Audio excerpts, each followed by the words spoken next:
Charles Spurgeon said, "You will bear me witness, my friends, that it is exceedingly seldom I ever intrude into the mysteries of the future with regard to either the second coming, the millennial reign, or the first and second resurrection.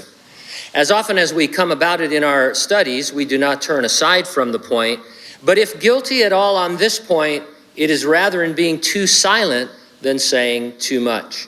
We don't think it's saying too much to spend a few minutes every week on Bible prophecy, discussing current events that you'd expect from reading the Bible. We are futurists. That means we believe all unfulfilled prophetic passages will be fulfilled in a literal, physical, apocalyptic, and global context.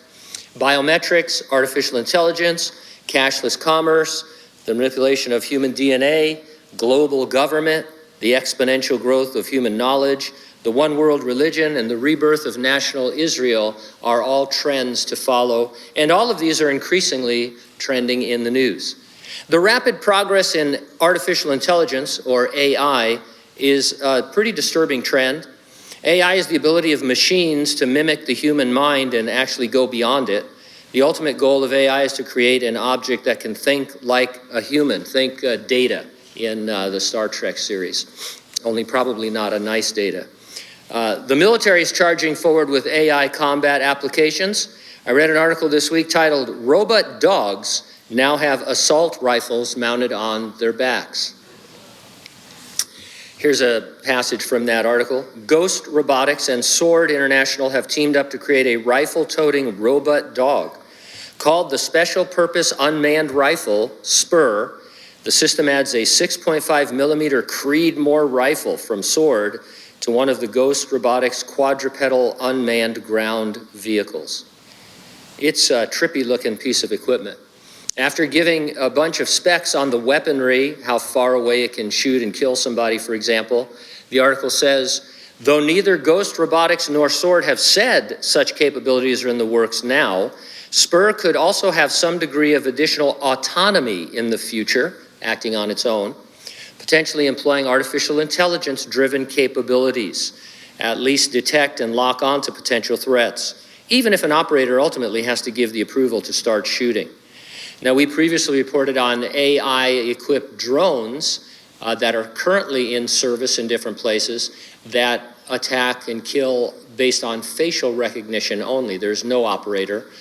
They launch them looking for you, and when they find you, they kill you because the facial recognition and all. And so this could easily be done to these dogs as well. So why are we talking about this?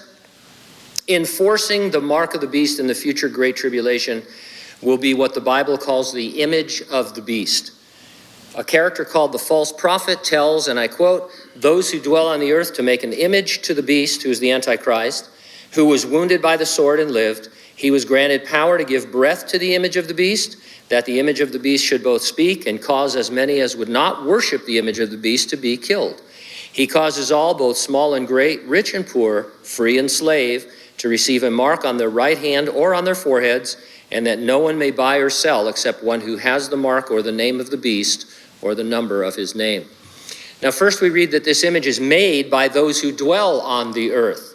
AI is made, so to speak, by interacting with human beings. The greater the interaction and database, the more advanced the AI. And so that fits with what we're doing today. And we see here that the image will have power to cut off folks from society. They won't be able to buy or sell once they're identified. And it will be the agent that kills anyone who refuses to worship the beast. And so it's not too much of a stretch to see a drone or a robotic person or animal, a Blade Runner kind of person, if you will, who goes around killing people who don't have the mark of the beast. AI, I think, is a strong candidate for what will inhabit this image. It's what you would expect from reading the Bible and taking its unfulfilled prophetic passages literally. It may not be AI, it may be something else, but what we see here is it could be. I mean, this could happen literally overnight. They have the technology to do it. We believe the resurrection and rapture of the church are imminent events. Jesus is going to return to raise the dead in Christ, those who've died in the church age in which we live. Then he will transform living believers. We will be given our glorified bodies, and together we will be taken up to heaven to be with the Lord. Are you ready for the rapture? If not, get ready, stay ready, keep looking up. Ready or not, Jesus is coming.